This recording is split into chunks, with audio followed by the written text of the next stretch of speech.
Bonjour à tous, je suis Stéphane Breton, directeur général de la Caisse Desjardins de Québec. Depuis plus de 12 ans, la Caisse est fière d'être associée au Festival Québec en toutes lettres. Pour nous, c'est une occasion idéale de nous associer à un événement de qualité et de donner accès à des activités culturelles et une programmation diversifiée aux gens de Québec. Je tiens à féliciter sincèrement les organisateurs de cette activité pour la qualité exceptionnelle de l'événement et je remercie tous les membres de la Caisse de Québec de nous permettre de faire une différence dans la communauté. Bon festival!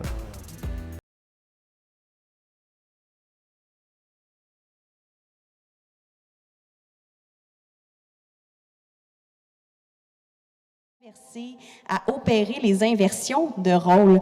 Donc, j'avais envie de te poser la question, dans l'idée du rétablissement par l'autre, est-ce que tu penses que ça passe forcément par l'autre parce que tes personnages sont plutôt rarement complètement seuls? Oh! Non, excellente question. Puis dans le rapport à la diade, comme tu le mentionnes, dans Le Poids de la neige, on retrouvait le personnage principal qui était avec un vieux, qui l'aidait à se rétablir autant moralement que physiquement. Et là, dans Les Ombres, on est avec le même personnage qui rencontre un jeune homme. C'est ça qui vient, tu l'as très bien dit, opérer de multiples inversions chez le protagoniste. Et je crois, en effet, s'il faut parler avec ses tripes là, plus qu'avec sa tête, mais je crois vraiment que, et c'est là, ça n'est pas une vérité de la palisse, mais en même temps, on n'est rien sans les autres. C'est-à-dire que c'est l'histoire de Robinson Crusoe, c'est l'histoire de temps de Robinsonade XY. L'autre est nécessaire, s'il n'est pas là, on se l'invente. Après ça, pourquoi est-il là ou comment est-il là ou qu'est-ce que ça va créer? Est-ce que l'autre vient juste nous rassurer dans nos positions existantes? Si c'est ça, c'est intéressant, mais sans plus. Mais ce qui, selon moi, est plus nourrissant, c'est quand, justement, il y a des inversions qui ont à être opérées. Et donc, dans Les Ombres, ce jeune homme-là, c'est le catalyseur, c'est le révélateur, c'est lui qui fait en sorte qu'il se passe enfin quelque chose de nouveau dans la vie, les actions de mon personnage, et donc il va, au lieu de se méfier de tout le monde, va aller vers les autres, au lieu de faire ce à quoi il s'attend, il va laisser place à l'imprévu, etc., etc. Ces inversions-là sont multiples. Mais dans le sens profond des choses, je reviens avec l'exemple de Robinson Crusoe parce qu'il est extrêmement fort dans la littérature mondiale, mais aussi, c'est un récit d'enfance qui m'a toujours habité. Et lorsqu'on a lu Robinson Crusoe et puis qu'on découvre après ça Vendredi, les limbes du Pacifique de Michel Tournier, ça vous dit quelque chose? Et là, on a accès à toute cette autre dimension-là. Donc, qu'est-ce qu'est l'autre? Ce n'est pas justement pour fortifier sa position, pour l'instrumentaliser, mais aussi bien vaillamment que ce soit. C'est que l'autre, soudainement, puis Gilles Deleuze dit ça, l'autre, c'est ce qui possibilise. Là, je parle avec ma tête un peu, mais dans le fond, il y a quand même du cœur là-dedans. C'est-à-dire que grâce à l'autre, il y a des choses auxquelles on ne s'attend pas qui sont possibles. Puis c'est un peu ça, dans le fond, dans la diade, moi, le nœud de mon dernier roman ou de mes autres. En fait, c'est un nœud créateur, c'est ça. Grâce à l'autre, il arrive des choses auxquelles on ne s'attend pas. Et quand il y a des choses auxquelles on ne s'attend pas qui nous arrivent, ça veut dire qu'on est vraiment en vie puis qu'on est peut-être à la bonne place. Est-ce qu'il y en a qui veulent rebondir là-dessus sur la question de est-ce que l'autre est le moteur? Parce que évidemment, c'est difficile de se sortir de cette idée-là. C'est-à-dire là, on parle d'écriture, mais Catherine et Nicolas, à votre manière, vous êtes tous deux intervieweurs, même si c'est pas ça le nom peut-être qui est accroché donc à ta profession, Nicolas. Donc il y a cette idée-là d'avoir aussi besoin de l'autre pour se nourrir et pour confirmer son existence. Comme tu le disais, s'il n'est pas là, on se l'invente. Mais c'est vrai que les plus beaux moments qu'on peut connaître, en tout cas quand on est intervieweur, je pense que c'est les moments où tout d'un coup, parce qu'on lit des dossiers sur les gens qu'on va rencontrer, mais c'est le moment où tout d'un coup, quelque chose de totalement insoupçonné émerge, ou alors le moment, ça c'est des moments déjà, c'est comme un cadeau qui descend du ciel, ou alors le moment où, en formulant une question, on va aller mettre le doigt à un endroit où il y avait comme une zone d'ombre et la personne va accepter d'entrer dans cette zone d'ombre-là. Alors, des fois, c'est ce que la personne va dire, ce que j'appelle le cadeau, qui va être un nouveau possible pour moi, puis d'autres fois, c'est ma question qui va faire qu'il va y avoir un nouveau possible pour la personne elle-même. C'est les plus beaux moments, mais je ne cacherai pas que c'est 2% peut-être du temps qu'on va vraiment passer en entrevue, mais je serais curieuse de savoir pour un psy ce que ça représente, les moments vraiment, justement, où l'autre fait que tout d'un coup, on est dans un possible bousculé, accéléré. Oui, ben c'est effectivement ça, ma vie, là. Je suis toujours en diade. Puis en diade créative, là, j'aime bien comment vous le présentez les deux. C'est que quand on est seul, on a quand même tendance à être un disque qui tourne. Tu sais, on a nos chants, nos best-of, si on veut, et puis on les réécoute en boucle. Et puis c'est vrai que la présence de l'autre, c'est ce qui crée justement peut-être une nouvelle musique, où tout d'un coup, oups, il y a de l'altérité. Puis, mais c'est pas n'importe quelle altérité. C'est ça qui est intéressant dans l'histoire de l'autre nous rend créatifs, c'est que c'est comme une partie de nous-mêmes qui peut s'inventer, en fait. Hein? C'est pas n'importe quoi. D'ailleurs, j'en parlais avec une amie ce matin que comment il y a des choses qui dorment en nous qui peuvent seulement exister par l'autre. C'est comme si on dirait que l'autre nous permet de matérialiser des choses qui sont en nous, puis probablement que c'est parce qu'on est extrêmement émotif, hein? C'est-à-dire que la confiance, l'attachement aussi, je crois que juste en sentant l'attachement, tout d'un coup, il y a des trucs qui se libèrent puis qui se permettent d'exister puis de s'inventer, puis que tout seul, on dirait qu'on manque un peu d'affection puis de courage, puis ça sort pas. Donc, ouais, la diade... Puis c'est très clair aussi dans ton écriture que effectivement une grande partie du moteur de l'écriture, c'est l'autre, au-delà des histoires, donc des anecdotes qui sont rapportées. Il y a toujours quelque chose de plus grand. Et là, j'ai envie de commettre peut-être une bêtise parce que je vais avancer une hypothèse, puis avancer une hypothèse devant un psy, je sais pas, mais moi, ça me terrorise complètement. Je sais pas pour vous, mais j'y vais. Tu fais bien. En fait, j'ai envie de savoir ce que tu en penses. Je me disais, dans l'idée de la psychanalyse, il y a quand même là un langage qui me semble artistique, presque plastique. C'est-à-dire qu'on travaille avec des métaphores, avec un langage qui est fait de symboles, avec des codes aussi qui sont pas nécessairement les codes de l'écriture. Et là est mon audace. Est-ce que ta pratique de psy est pour toi quelque chose d'artistique en soi? Oui, donc tu n'as pas à être terrorisé, comme tu vois. Moi, non, je suis même très content que tu le dises parce que c'est effectivement comme ça que je le vis. Puis mon combat aussi, c'est une des raisons pourquoi j'ai écrit des livres, là, c'est que socialement, je pense que c'est important de défendre non pas une pratique qui se veut scientifique d'ailleurs, mais plutôt une pratique qui se veut artistique. T'sais, pour moi, c'est beaucoup plus là qui est le ressort des psys. Je pense que justement, on est dans le langage, on est dans des matériaux qui sont, mon Dieu, tellement des beaux matériaux de création. On est dans l'émotion pure, on est dans les souvenirs, mais c'est une création à deux, c'est ça qui est assez fascinant. Je dirais qu'on n'est pas habitué de créer à deux, en fait. Hein? Puis je le vois comme ça. C'est comme un échange. C'est comme une danse, peut-être. Ça ressemble peut-être... c'est peut-être un des arts qui accepte le plus de créer avec quelqu'un. En musique, quand même, il y a ça aussi. Oui, en musique. Ouais. Puis dans des bonnes entrevues aussi, je dirais. C'est vrai. Oui. Donc, oui. c'est un peu un art qui serait un art de la relation, en fait, ce qui est très différent, disons, de... Mais en fait, même l'écrivain, moi, je suis un peu contre l'idée que l'écrivain crée absolument seul, parce qu'au fond, on a toutes les lectures qu'on a eues, on pense tout le temps à plein de gens quand on écrit. Hein. Au fond, c'est extrêmement affectif et relationnel. L'écriture, c'est juste que on dirait qu'on aime le cacher.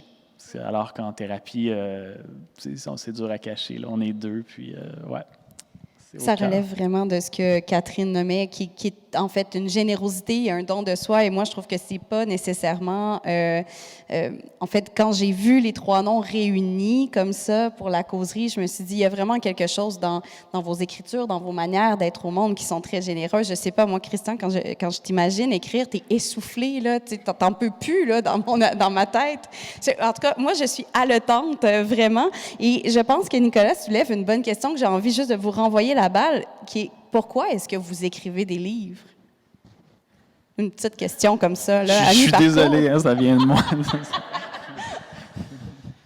Mais c'est la question qui revient souvent, hein, qu'on pose aux écrivains, puis même, soit en tant que lecteur, qu'on a le goût de poser aux autres écrivains. Mais toi, pourquoi tu fais ça? Parce que ce ça-là est quand même... ça va dépendre de chacun peut-être, mais c'est quand même très exigeant. C'est une plongée. On était avec une table ronde il y a quelques jours avec Francine Ruel qui disait « Un écrivain, c'est toujours en pandémie ». C'est-à-dire que ils vont s'isoler et tout ça, la démarche d'ascèse que c'est. J'aurais tendance à dire, tout en esquivant une partie de la question, dans le fond, ce que permet d'écrire, c'est quand même aussi ironiquement ou paradoxalement d'entrer en contact avec des gens si on se le permet. Et j'irai à plusieurs niveaux. Puis le premier niveau est peut-être le plus subtil, mais en même temps, bon, on est en vie, on est en vie. Ce que je veux dire par là, c'est que comment entretient-on la relation avec nos morts? C'est-à-dire, les gens meurent, après ça, c'est des gens qu'on aime. Et comment on les fait vivre en nous? Ce que je veux dire, c'est que dans l'acte d'écrire, pour moi, dans le fond, il y a comme... c'est pas... je sais même pas, là, je pense à mesure que je parle, mais il y a quelque chose de cet ordre-là qui est en jeu dans la relation avec des gens disparus. Il y a quelque chose qui veut aller au-delà de ce qui est. Hein? Puis au-delà de ça, on ne sait pas qu'est-ce qui se trouve, mais de manière, sinon je dirais dans un deuxième degré un peu plus pragmatique, avec nos vivants, les gens qu'on aime qui sont là, dont il faut profiter, qu'il faut aimer, mais c'est justement...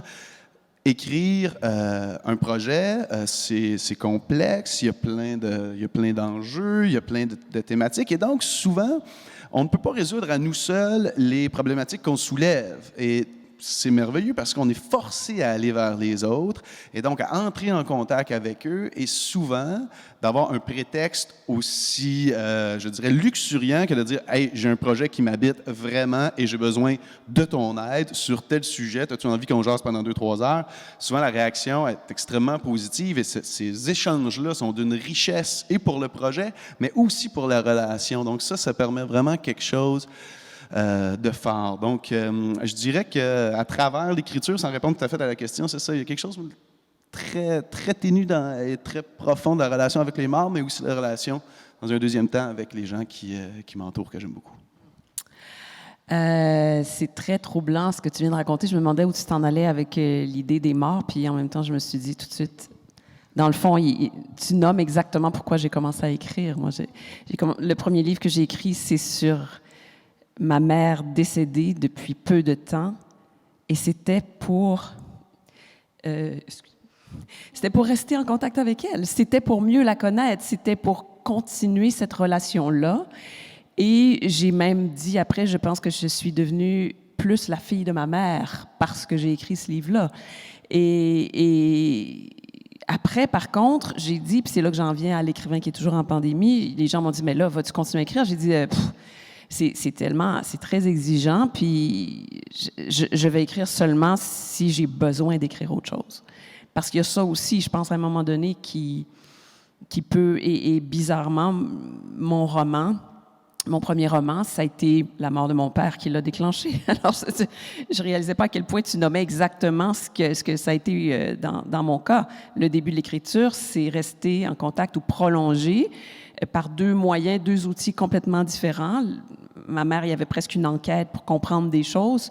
Mon père, c'était plus un hommage à son amour de la musique, mais à la mort qu'il a eue aussi, que j'ai un petit peu pillé dans ce roman-là, qui est une mort qui ouvre le chemin, qui nous montre comment mourir. Là. C'est quelque chose... Là, qui me remplissait de gratitude, de me dire, oh mon Dieu, c'est beau de voir une fin de vie comme ça, là, et non pas une mort bête, là.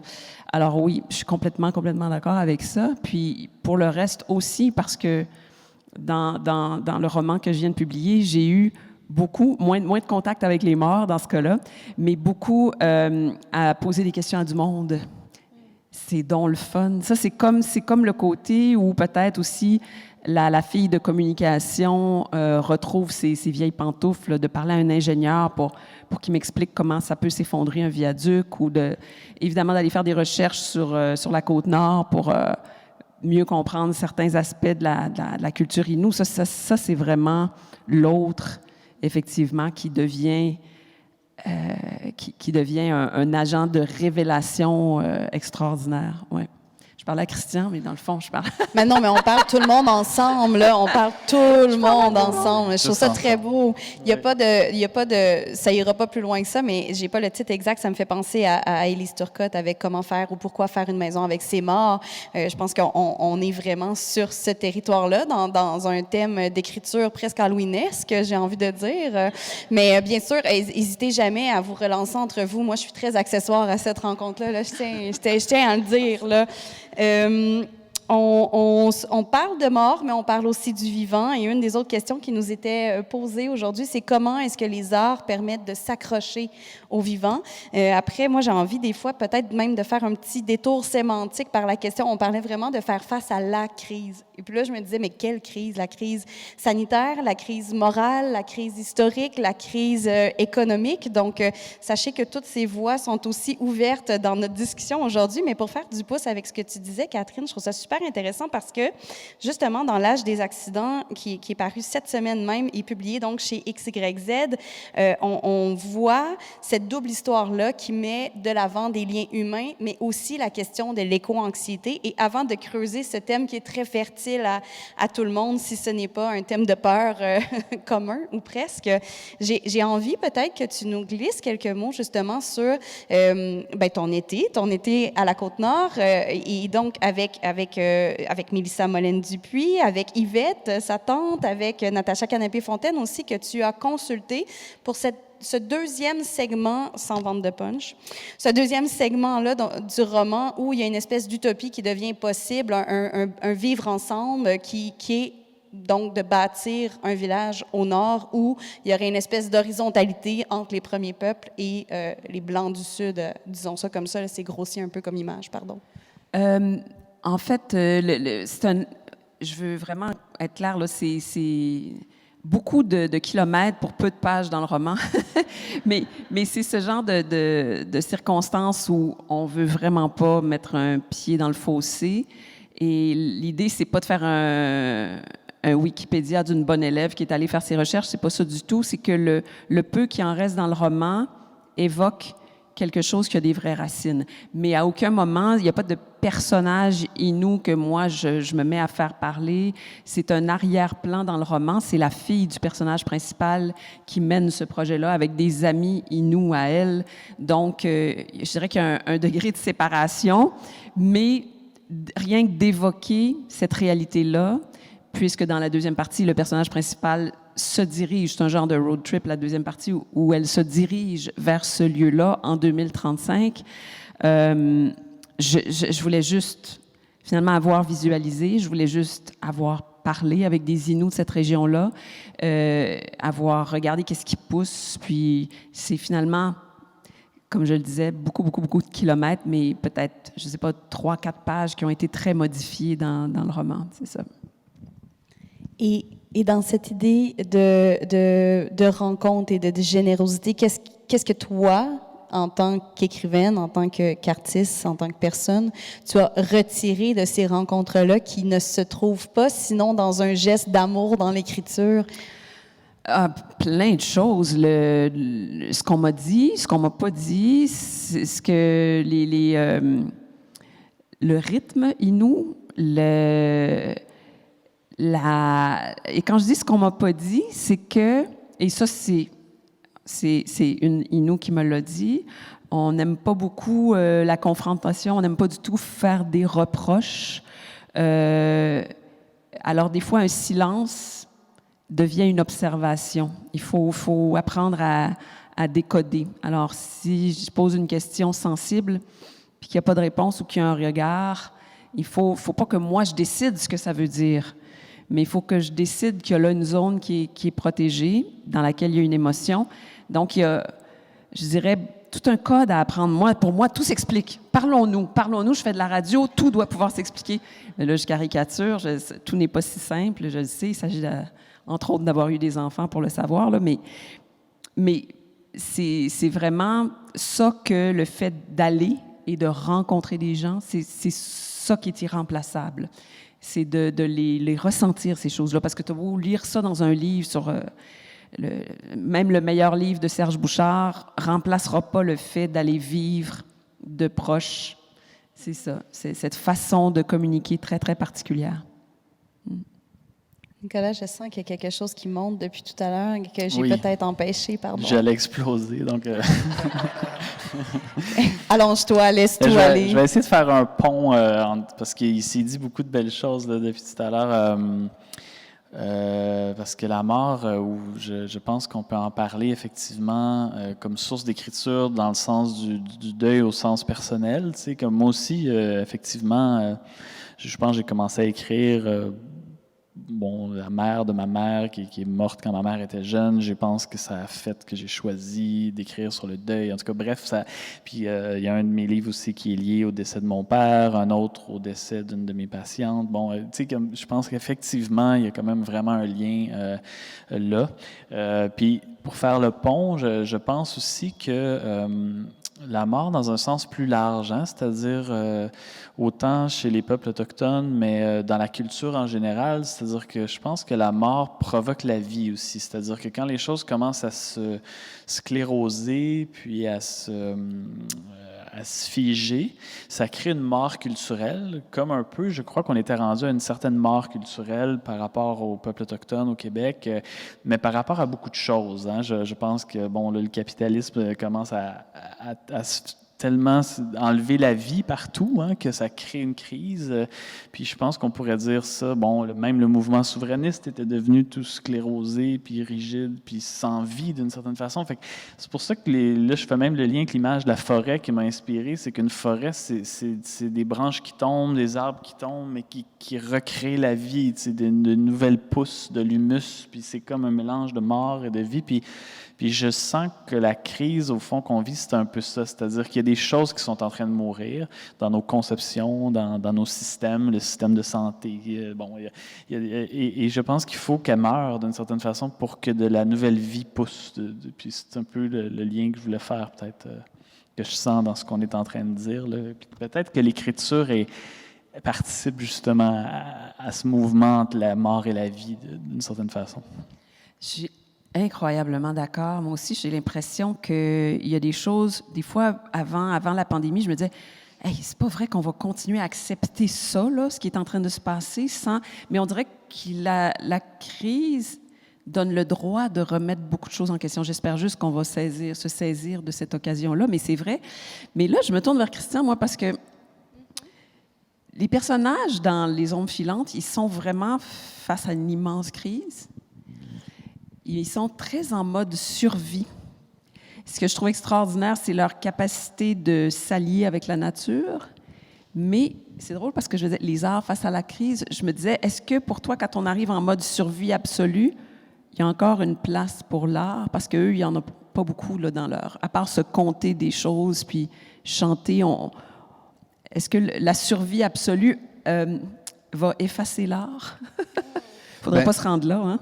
Si je me permets de parler, c'est rare que je fais ça, mais plutôt de mes intentions que du bouquin. Là, si je laisse tomber, mettons, un peu le bouquin. Puis je dis, moi, ce que je voulais vraiment, ou du moins ce qui m'intéressait, c'est dans un contexte de crise. Dans un contexte de crise, il y a plusieurs attitudes possibles, mais moi, je vois deux grandes tangentes. Hein? Il y a celle de, on est dans un moment difficile, on continue, on se serre ensemble, puis on traverse ça, puis ça va aller, puis on continue. Tu sais, donc, le continuum des choses comme elles ont toujours été, en se disant, on ancre notre faire dans une certaine tradition, dans un passé qu'on sait stable, et donc on traverse, je reprends l'expression de présent du mantibulé, puis on s'en va vers un avenir qui, par la force des choses, va être plus favorable. Ça va aller mieux. Mais la crise aussi permet, c'est un agent révélateur, donc la crise permet de justement revoir, prendre distance avec les actions inscrites dans le passé, et donc de poser des questions sans réponse, mais qui sont, OK, mais que pouvons-nous faire d'autre? Hein?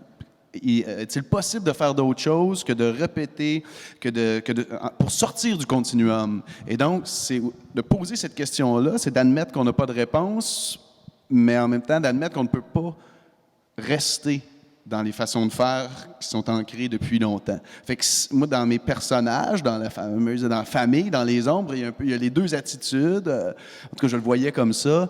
Puis, c'est donc l'ancien monde qui s'acharne à continuer, hein, en se disant, nous allons traverser la crise.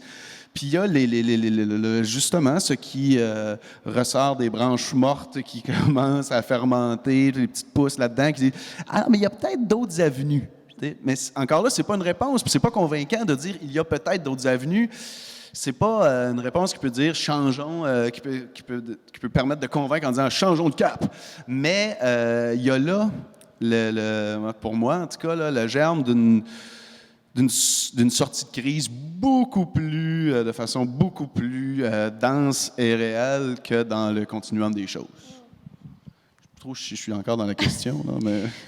Vraiment. C'est un bel endroit. Tout à fait. Puis en t'écoutant, je me dis, peut-être qu'au fond, les arts sont toujours en lien avec une crise. C'est-à-dire que je t'écoutais, puis je me disais, parce qu'il y a tellement beaucoup d'œuvres d'art, mais de livres aussi, qui, au fond, nous mettent dans une crise, mais à partir de l'œuvre. C'est-à-dire c'est-à-dire que la crise ne va pas mettre fin à la culture si la culture témoigne des œuvres, comme il y a tellement de films qui nous mettent dans un suspense, là, comme on suit James Bond, que jamais le temps de lire, ou en tout cas, il est toujours pressé, il est toujours dans un état d'urgence, en fait. Puis beaucoup de grands romans nous mettent dans des états de survie, des états d'urgence, mais c'est quand même à partir d'un roman, puis je me dis... quand même quelque chose d'intéressant là où c'est peut-être un pôle humain, c'est-à-dire qu'il y a les crises, puis il y a la culture, puis qu'au fond, on est le lien entre les deux. C'est-à-dire que la culture sert à regarder la crise avec un petit recul d'une certaine façon, puis qu'on a comme besoin des deux, parce que la culture tout seul, sans crise, ça peut quand même aussi se rigidifier, ça peut tourner un peu en rond. Peut-être que la culture a besoin aussi de se casser tout le temps, d'aller vers une espèce d'état où elle n'est pas satisfaite d'elle-même ou d'une certaine façon. Est-ce que la culture peut être satisfaite d'elle-même? Ça, c'est une autre question. Est-ce qu'on peut être satisfait de ce qu'on crée aussi puis de l'impact que ça a? Bien, je pense que oui. Je pense qu'il y a des producteurs de musique pop qui doivent être assez satisfaits du succès de certaines de leurs tunes, là. Oui, c'est ce que je pense aussi. Bien, j'allais dire, ça me faisait penser simplement, on remonte dans l'histoire du Québec, mais au refus global. Hein. Le refus global, c'est écrit n'empêche 3 ans après le survenant. Je n'ai rien contre le survenant, mais on est encore dans le roman de la Terre. On est dans la fin de la mouvance vers le roman de la Terre, où là, la culture est valorisée comme de façon idéologique pour mettre de l'avant un certain mode de vie, une certaine façon de faire. Et là arrive un manifeste comme le refus global, c'est-à-dire que la crise n'est pas encore là, mais la culture va l'anticiper, voire la créer. Hein, justement, Nicolas, tu parlais tantôt de ce qui est sclérosé. La culture, tout de suite, va le sentir, va même pas être capable de le nommer de façon aussi précise, mais va le sentir. Et donc, dans le mouvement de création, peu importe même la forme de cette œuvre-là, hein, des œuvres qui peuvent apparaître, c'est que ça va pressentir ces aspects-là sclérosés. Fait que donc, la culture va les créer, les crises, justement, mais par nécessité, pas de façon factice pour en faire un effet esthétique quelconque. Là. Ouais. Je pense que c'est vraiment ça. Puis donc, elle va devancer même les consciences, peut-être même les consciences des créateurs eux-mêmes aussi. Tu sais, là, je vais loin un peu, on s'entend, mais il y a quelque chose de cet ordre-là. Comme si la culture était... Oh, excuse-moi. Vas-y. C'est toi l'animatrice.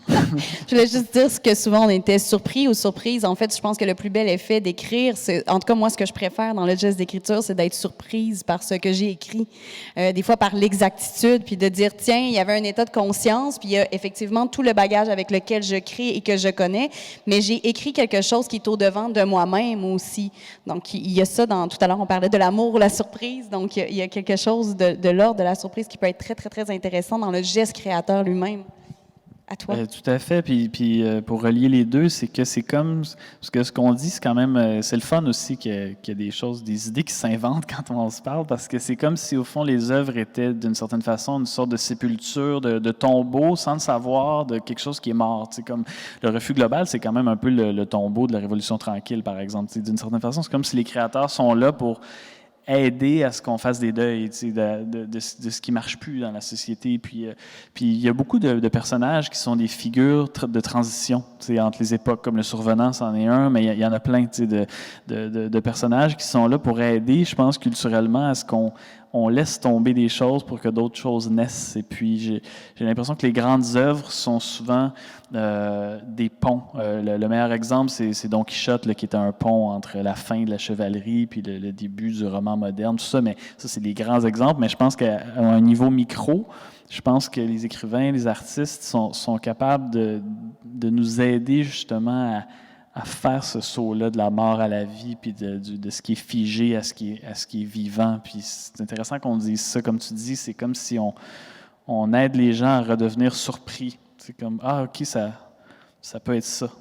C'est drôle, on dirait que pardon, on dirait que tu viens de décrire aussi une œuvre comme Le Sacre du printemps de Stravinsky, 1913, puis c'est une œuvre encore révolutionnaire plus d'un siècle plus tard. Puis c'est une œuvre, justement, même le thème, c'est vraiment le lien entre la vie et la mort aussi. C'est le sacrifice d'une jeune fille dans un rite païen quelconque, là. Mais c'est vraiment une œuvre qui était en même temps une naissance foudroyante, là, qui a donné de la matière aux 4 générations suivantes de musiciens, puis autant aux interprètes qu'aux autres compositeurs. Ouais. Une œuvre mère, oui, qui est très, très féconde, très porteuse. C'est vraiment beau ce que vous dites, puis je me sens presque mal d'essayer de rembobiner la cassette. Mais Nicolas a dit quelque chose que j'ai besoin de comprendre. Donc là, on est dans cet interstice-là entre le vivant et la mort, entre ce qui était et ce qui sera.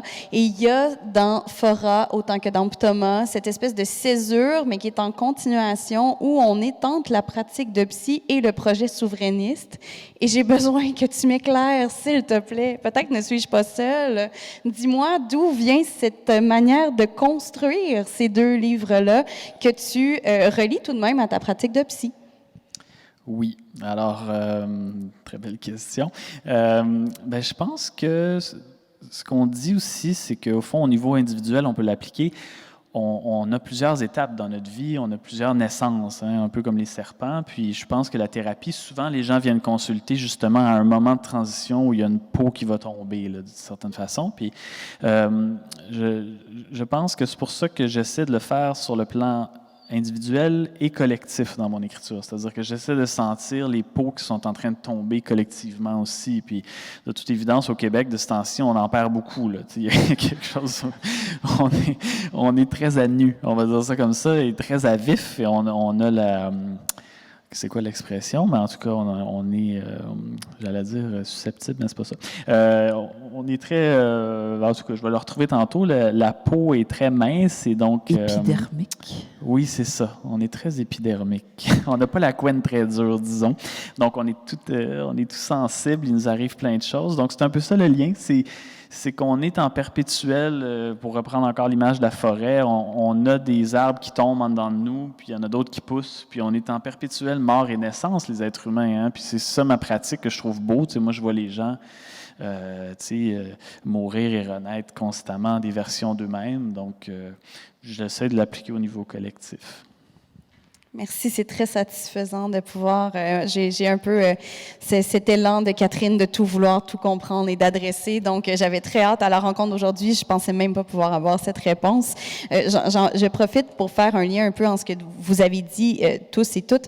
Donc, cette idée-là de la culture qui pressent, donc de l'art d'anticipation peut-être. Et là, bien sûr, vous me voyez venir. Je m'en vais vers les 2 plus récentes œuvres de Catherine et de Christian, où on est vraiment dans un roman d'anticipation. J'aimerais bien qu'on dise anticipation dystopique, mais c'est à peu près pas vraiment vrai, finalement. On est dans un présent parallèle qui coexiste et qui est en train d'émerger, peut-être comme cette idée de la forêt. Bon, t'as pas l'air tout à fait d'accord, puis j'aime ça, j'aime ton hésitation, donc j'ai juste envie de vous entendre sur écrire écrire demain, mais écrire demain, donc l'aube de ce qui est en train de se lever? Bien, dans les, tu sais, là, de manière très schématique, c'est l'aspect, moi, avec ce qu'on dit, parce que bon, mes romans se passent, il y a une panne d'électricité. Bon, il y a une panne d'électricité qui dure pendant des mois et des mois et des mois. On ne sait pas pourquoi, mais là, donc de dire dystopique, quand même, dystopique, c'est un terme un peu fort, hein, parce que bon, ça a des consonances politiques, totalitaires, tout ça.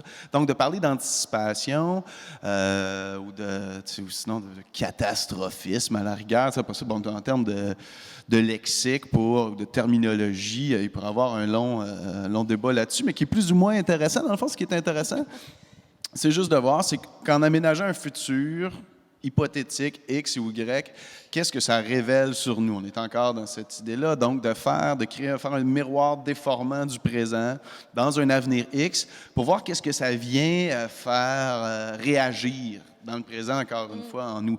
Et donc, moi, c'est ça qui m'intéresse, dans le fond, puis je me prépare à faire une boutade que j'ai déjà fait 1 million de fois, mais donc, j'en reviens avec la panne d'électricité. Bien, la panne d'électricité, ça sert à quoi? Ça sert simplement à mettre en lumière ce qui passe inaperçu, inhabituellement.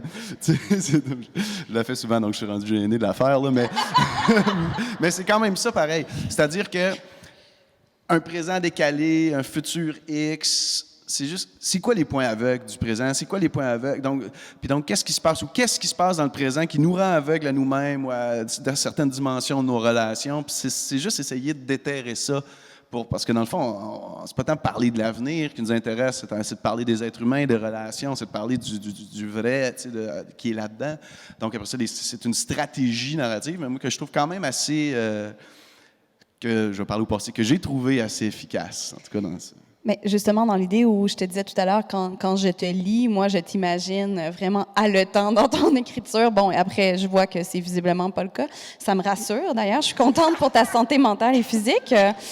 Mais j'ai quand même, je me suis quand même posé cette question-là, puis pas juste avec ton dernier roman, mais avec les précédents aussi. Est-ce que pour écrire, justement, ces questions-là qui sont d'ordre philosophique, finalement, où on vient toucher, parce qu'elles sont aussi sociétales, où on vient toucher des choses très, très, très sensibles, est-ce que tu as l'impression que toi ou vous trois, comme auteurs, autrices, vous avez besoin d'être dans l'ultra-conscience ou l'ultra-connaissance de tout ce qui se passe et ce qui se vit vraiment sur le plan social? Est-ce que ça fait partie de votre manière d'écrire? Là, vous me regardez, hein? Non. Je vais être laconique en disant non. Mais en tout cas, c'est quelque chose, là, puis ça, c'est très récent, là, mais je dirais, c'est aussi apprendre à sortir justement de cette attitude-là où on veut tout saisir, tout appréhender par l'esprit, par la tête, par la compréhension, puis des fois d'aller, tu parlais déjà en début de rencontre, hey, là, on va aller dans les tripes, puis c'est de voir qu'est-ce qu'on les tripes en nous dire, puis souvent, c'est quand même dans la même lignée, sauf que le chemin pour y arriver fait du bien. C'est très intéressant. Est-ce qu'il faut toujours être dans une conscience de la société et tout? Je ferais la même réponse que Christian. Je dirais non. Dans mon cas, je le suis par défaut. C'est ma job d'absorber tout le temps ce qui se passe, de voir c'est quoi les messages qui passent pas, entre autres aussi. Hein? Et c'est de ça beaucoup que souffre le personnage principal de mon roman. Mais après ça, sa job à elle, c'est justement de remettre en question cette approche.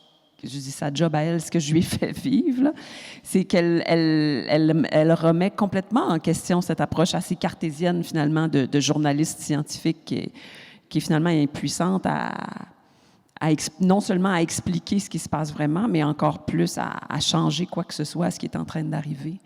Alors, voilà, ce serait peut-être ma réponse.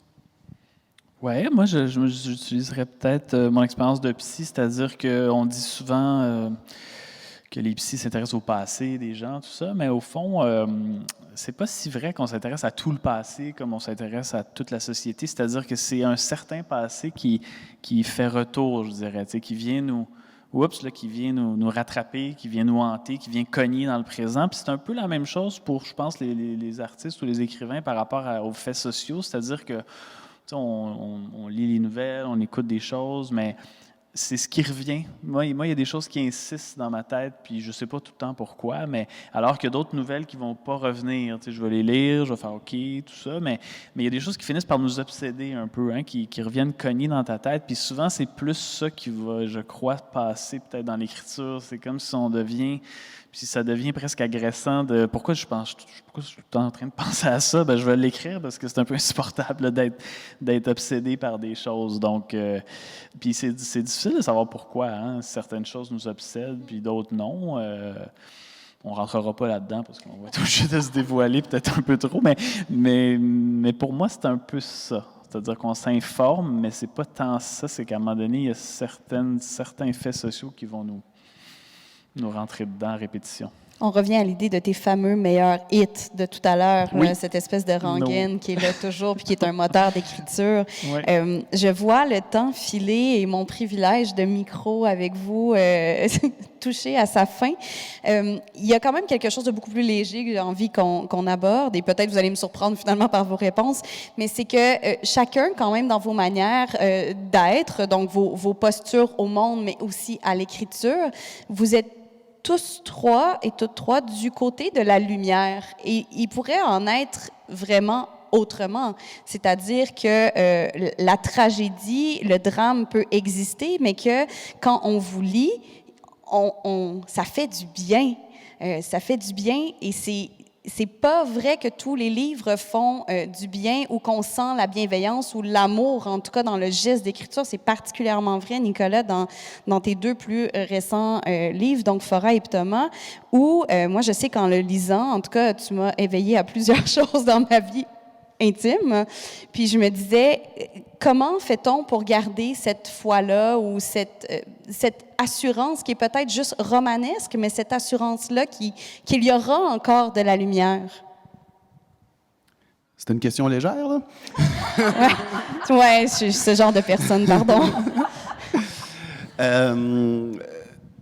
Il y a Leonard Cohen qui dit, je ne sais plus trop où, là, puis là, je le dis en anglais, there's always a crack of light. C'est quelque chose comme ça, là. C'est qu'il y a toujours un peu de lumière qui s'infiltre quelque part. Puis, on n'y échappe pas. Puis, je dirais qu'il est simplement bon de ne pas y échapper aussi. Et après ça, puisque, comme le dit le titre d'un recueil de Nadine Bismuth, les gens fidèles ne font pas les nouvelles, c'est-à-dire que ça prend du drame, ça prend un récit, ça prend un peu de... Si on veut de la lumière, ça prend un peu d'obscurité quelque part. Donc, c'est d'aller puiser là-dedans, mais après ça, je sais pas, de faire quelque chose noir d'un bout à l'autre, moi, je m'y perds. J'y perds où je vois pas le sens, parce qu'il y a besoin, après ça, il faut être subtil dans où on met la lumière, puis il faut pas non plus faire du prêchi-prêcha, là, mais je pense que moi, en tout cas, ça me dépasse dans le sens positif. La lumière va s'infiltrer, hein, regardez. Donc, c'est de l'ordre de la conviction pour toi? C'est de là? C'est de l'ordre de la conviction? Ou c'est un fait? Oui, je dirais d'une nécessité qui dépasse le raisonnement. C'est une excellente réponse. Ben, moi, j'allais un peu dire, je pense que je suis faite comme ça au sens où je pense que j'ai la grande chance, parce que je considère que c'est quelque chose... Ça, c'est vraiment Nicolas qui pourrait le dire, par contre, là. Est-ce qu'on est comme ça? Moi, je pense que je suis née avec une aptitude à voir la lumière qui peut passer par une petite craque, là, comme merci Leonard Cohen. Mais alors après ça, c'est évident que on écrit avec ce qu'on est, c'est évident que ça teinte. Alors, je pense qu'après ça, oui. Je pense qu'après ça, cette petite lumière-là, elle va teinter naturellement. Mais est-ce que si on voit vraiment tout en noir, on peut décider, ah non, mais il faudrait quand même que dans mon roman, je mette de la lumière. Ça doit pas être facile. Je pense qu'il faut être porté, il faut être capable d'en avoir une petite dose au moins en soi. Mais j'aimerais entendre vraiment. Ben, je pense que la plupart des créateurs sont déjà dans la lumière juste du fait de créer. T'sais, même si tu écris un roman noir, tu as quand même écrit. Donc, juste le fait de créer, c'est déjà moins noir que que d'être dans une sorte de désespoir. Tu sais, moi, j'ai des patients qui sont beaucoup trop désespérés des fois pour même créer quoi que ce soit. Tu sais. Donc, déjà là, il y a une lumière juste dans l'acte créatif. Puis je pense que les créateurs ont souvent cette personnalité-là, effectivement, probablement depuis l'enfance. C'est-à-dire que c'est des gens qui sont à la fois lumineux et sombre. C'est-à-dire que s'il n'y a pas le côté sombre, je ne pense pas qu'on va faire de la création en général non plus. T'sais. Donc, c'est en général des gens qui ont les deux pôles, hein, qui sont assez lumineux pour créer, mais assez sombres pour avoir besoin de créer. Parce que si on est juste lumineux, on n'a pas besoin de créer. Il y a bien d'autres choses à faire dans la vie. puis, je pense que tous les créateurs peuvent comprendre ça, que s'il y a quelque chose qui t'appelle à le faire, c'est parce qu'il y a quand même une douleur. C'est pas vrai que c'est juste dans la joie qu'on fait ça. Là.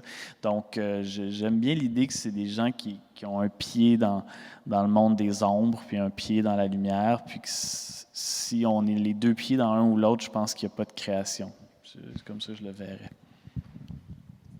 Et c'est sur ces paroles qu'on trouve toutes très belles que je passe donc la parole aux gens du public. Ce sont 3 bâtisseurs, j'ai l'impression, qui sont ici sur scène et je suis absolument convaincue parce que je reconnais beaucoup d'amitiés littéraires et de grands et grands lecteurs et grandes lectrices dans la salle. Il y a Corinne qui est quelque part et il y a une dame qui lève la main, n'est-ce pas formidable?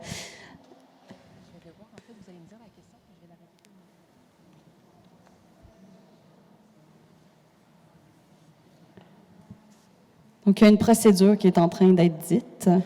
Je pourrais vous faire du surtitrage en personne.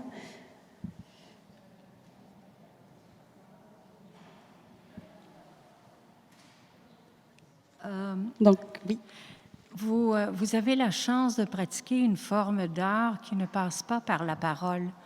Parce que ceux qui doivent passer par la parole pour atteindre l'extérieur sont vraiment très déçus, très peinés, alors que vous avez cette chance de rester communicable. Est-ce que, en cette période de crise, si je reprends la phrase de Francine Ruel, à savoir que quand on est écrivain, on est toujours en temps de pandémie, avez-vous l'impression de rester toujours contagieux, aussi contagieux? En cette période de crise, avez-vous toujours cette même qualité de communication avec votre lectorat ou si vous en êtes distant d'au-delà de 2 mètres? Merci beaucoup. Donc, la question étant, je le répète simplement pour les gens qui nous écoutent donc via Internet, la question de manière très résumée étant, est-ce que la pandémie vous éloigne-t-elle pas d'une certaine manière de votre lectorat et de ce qui est possible justement dans cette rencontre-là, si j'ai bien compris, madame? On me dit que oui. Ouais, mais j'aurais besoin que Christian refasse ton imitation de Francine Ruel. Je l'ai bien aimé. Moi, je peux simplement dire qu'effectivement, il y a là une perte. Mon premier roman est sorti le 26 février 2020, donc 2 semaines avant le premier confinement. Alors, si la pandémie a fait que j'en ai écrit un deuxième plus rapidement que prévu, parce que l'idée était déjà là, puis ce qu'on vivait a accéléré tout ça, ça a été un bon laboratoire. Par contre, j'ai trouvé ça extrêmement triste, effectivement, de ne pas avoir cette occasion-là de rencontrer les lecteurs. C'est une grande perte. Mais moi, je fais partie des privilégiés, je le dis toujours, parce que j'ai un autre moyen, un autre outil de communication qui est la radio. Mais je pense que j'aimerais ça entendre Christian là-dessus. Christian, tu as dû diminuer, j'imagine, radicalement ton niveau d'activité puis de rencontres littéraires. Ben oui, par la force des choses. Puis à ce moment-là, même dans ma vie, c'était bienvenu. Parce que je donnais un peu de la tête partout, puis je perdais un peu pas le sens des choses, mais en partie. Mais cependant, il faut quand même se dire que la littérature, c'est aussi à la base de concevoir qu'il y a des années-lumière, des fois, entre l'écriture et la lecture. La preuve étant qu'on va lire des auteurs qui sont décédés il y a des siècles, qu'on peut encore prendre plaisir à les lire. Et donc, aussi que des lecteurs peuvent nous lire à des milliers de kilomètres de chez nous. Et on n'aura jamais, contrairement à un spectacle à la fin duquel le monde applaudit, on n'aura jamais, et on ne saura jamais l'impact que ça peut avoir. Et ça, c'est bien aussi. C'est bien. Et avec la pandémie, ça a comme renforcé, c'est que ça a accéléré, pas accéléré, mais je dirais ça a fait exposant X ou Y. C'est-à-dire que ça encore là, il y a comme une plus grande distance parce qu'il n'y avait plus de salon du livre, plus de rencontres. Comme ça, c'est là, on est là, masqué, mais c'est un renouveau, dans le fond, de commencer à faire des tables rondes devant le public. Puis c'est très chouette, justement, d'avoir cette chance-là.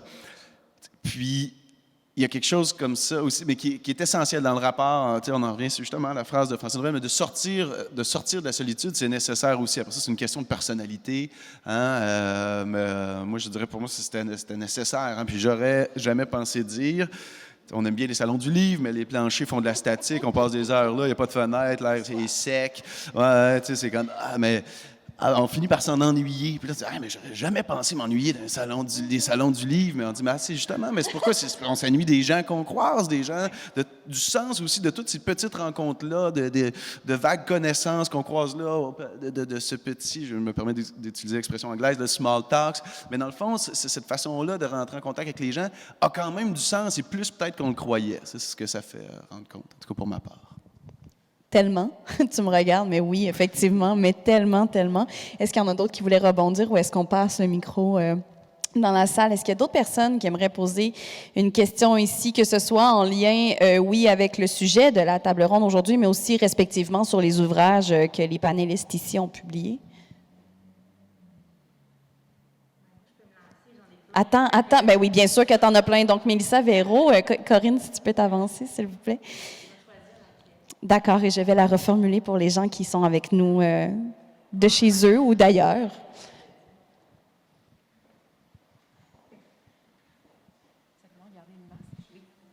OK, parfait. Excellent.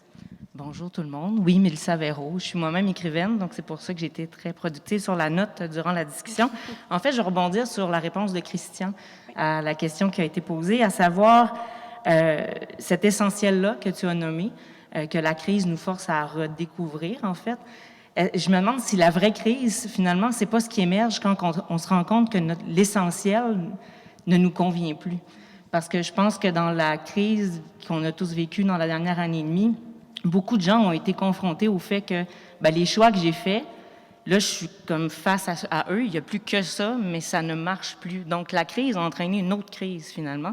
Et comment est-ce que l'art, finalement, peut nous aider à résoudre la deuxième crise, finalement?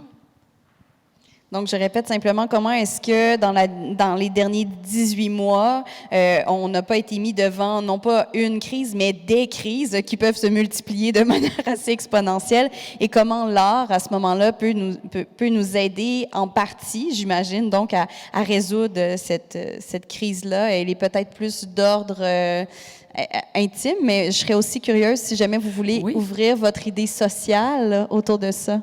Non, j'allais dire, on regarde Nicolas, je sais pas, on a l'impression que c'est lui. Allez, Docteur, sauvez-nous. Oui. Non, mais c'est ça, je réfléchissais, j'étais pas sûr de...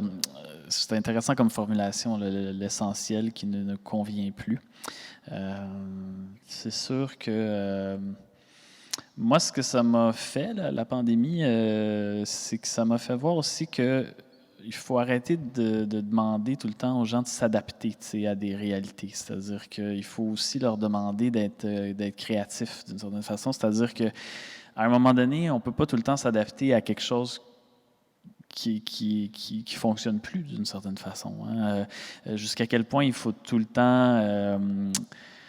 consentir, s'adapter, vivre avec. On nous a dit qu'il fallait vivre avec plein de choses, mais c'est où le point où on dit non, on a plutôt envie de le changer, en fait. On n'a pas tant envie de vivre avec ça, on a plutôt envie de réinventer ça, de le recréer. Puis c'est pour ça qu'effectivement, je sens qu'il y a une ligne mince que tout le monde cherche. C'est jusqu'à quel point est-ce qu'on dit, OK, on comprend, on va s'adapter. Par exemple, la question de tout à l'heure touchait aussi les arts vivants versus la littérature. Bon, étant donné que j'ai un pied dans l'édition, je peux dire que ils sont chanceux, les auteurs, quand même, de vendre plus de livres qu'avant. Alors que dans les arts vivants, on peut quand même le dire, là, tout ce qui est lié à la scène, c'est beaucoup plus difficile qu'avant. Donc, jusqu'à quel point, eux, ils vont accepter de s'adapter. À un moment donné, jusqu'à quel point il y a des gens qui vont se révolter. On n'est pas loin d'une révolte aussi. Hein? Donc, ce serait ma façon de répondre à ça, c'est-à-dire que ce qu'on définit comme... Qui définit l'essentiel, en fait? Et est-ce qu'on ne peut pas avoir le droit de dire, on aimerait ça le redéfinir, proposer une nouvelle définition? Je peux te donner un exemple personnel. Moi, ma conjointe enseigne les arts au secondaire, par exemple, puis il y a eu plusieurs fois pendant la pandémie, on parle des arts pendant la crise, où il a été comme mentionné qu'on va s'en tenir seulement au français puis aux maths, finalement, pour les élèves. On va couper dans le gras un peu. On va laisser faire le luxe là, des autres formations, puis on va juste s'en tenir à l'essentiel. Hein. Même Véronique Yvon, que j'aime beaucoup, mais là, elle est allée là en disant que, on va couper le reste. Puis moi, ça m'a quand même fait peur, justement.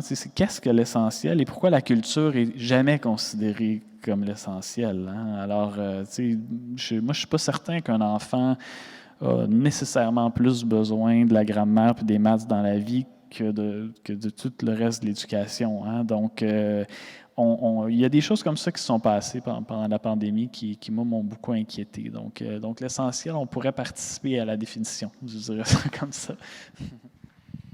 Il y a eu des expériences, vous avez peut-être même déjà participé à ça, vous qui écrivez depuis plus longtemps, là, de prescription littéraire, prescription artistique.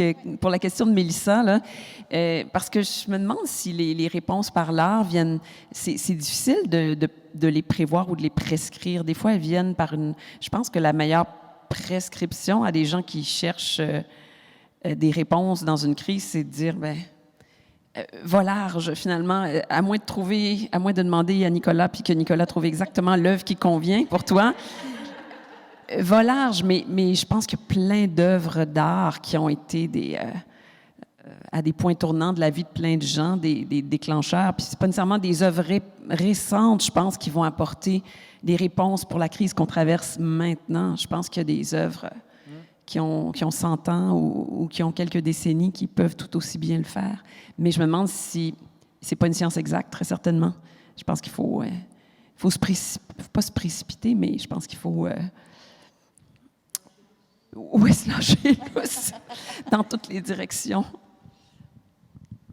Je te vois. Là. Je réfléchissais, puis j'avais envie de rebondir aussi sur ce que disait Nicolas, c'est-à-dire cette capacité-là à être créatif. On demande tout le temps, justement, puis c'est ce que demande le système néolibéral, tout le temps s'adapter, nouvelles plateformes, nouvelles mises à jour, on s'adapte. Mais dans le fond, dans l'adaptation, c'est quand même un geste actif, mais passif, dans la mesure où on réagit, on va se remodeler. Et donc, l'idée d'être créatif, ça déplace complètement la question par rapport justement aux nécessités à définir ou à ce qui est essentiel. Puis donc, c'est de faire un geste fort, souvent qui veut dire, comme un pas qui est non attendu, c'est pas juste de s'adapter, c'est de faire attention, moi j'existe et je suis là. Et donc, il y a quelque chose dans, c'est pas une affirmation tonitruante, mais c'est-à-dire de prendre place dans notre propre vie face aux pressions extérieures. Donc, c'est quelque chose de très, très rempli de vie que je vois dans la façon que tu le formulais. Ouais. C'est peut-être ça. On a peut-être une réponse là, d'ailleurs à la question aussi, c'est-à-dire que c'est peut-être ça les œuvres qui nous chamboulent puis qui nous font du bien, c'est-à-dire que c'est des œuvres qui justement, pour nous, inventent un chemin qu'on n'avait pas vu. Alors que c'est vrai qu'il y a quand même plusieurs œuvres qu'on côtoie, puis il faut le dire, qui, pour nous, n'inventent pas des nouvelles avenues. Puis là, on n'est pas troublé, puis ça arrive, on lit des choses, puis on fait comme, bon, OK, ça, c'est un chemin que je connaissais déjà. Puis à un moment donné, oups, il y a un chemin qu'on n'avait pas vu venir, qui invente, comme tu dis, un nouveau pas. Puis là, je pense qu'il se passe quelque chose. C'est là que la culture est vraiment essentielle, puis qu'il n'y a pas beaucoup d'autres choses qui proposent ça là, dans la société. Donc... Oui. Non, mais c'est parce que je peux pas repartir à ce moment-ci de la discussion, c'est pas possible, mais je suis très amusée parce qu'il y a quand même cette idée-là qu'on ne ferait pas de table ronde pour se demander si l'économie ou comment l'économie peut nous aider à passer à travers une crise alors qu'on pose la question pour l'art et il y a quand même cette question-là de l'art doit-il être utile et est-ce que c'est sa seule finalité? Est-ce que parfois ça peut pas être un passe-temps? Est-ce que d'autres fois ça peut pas être l'œuvre d'une vie? En tout cas, je peux pas me lancer là-dessus, c'est juste que le bâton est si grand.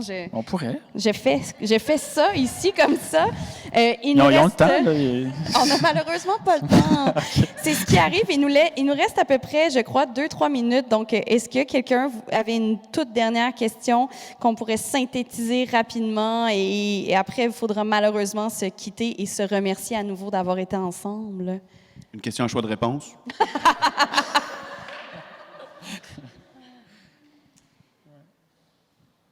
Non?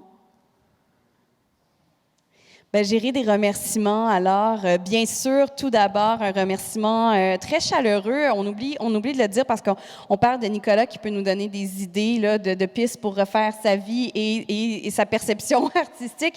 Mais un des bons endroits pour aller vraiment quand on est perdu et quand on cherche des réponses, c'est aussi les bibliothèques, c'est aussi les libraires, c'est aussi les bibliothécaires qui sont là pour nous accueillir ici aujourd'hui. Donc, un remerciement très chaleureux à la Maison de la littérature, bien sûr, d'accueillir le festival, mais de nous accueillir tous les 4 aujourd'hui. Un merci, bien sûr, à Christian Guay-Poliquin, Catherine Perrin, Nicolas Lévesque, et un remerciement d'usage, donc à BCF Avocats d'affaires, partenaire présentateur des entretiens et des journées de réflexion. Je m'appelle Vanessa Bell, ça m'a fait plaisir de passer ces 75 minutes-là avec vous tous et toutes, et on se retrouve à 15 heures. Je serai cette fois-ci plutôt dans la salle, mais on se retrouve à 15 heures pour une autre table ronde. Merci beaucoup. Merci Vanessa. Merci beaucoup.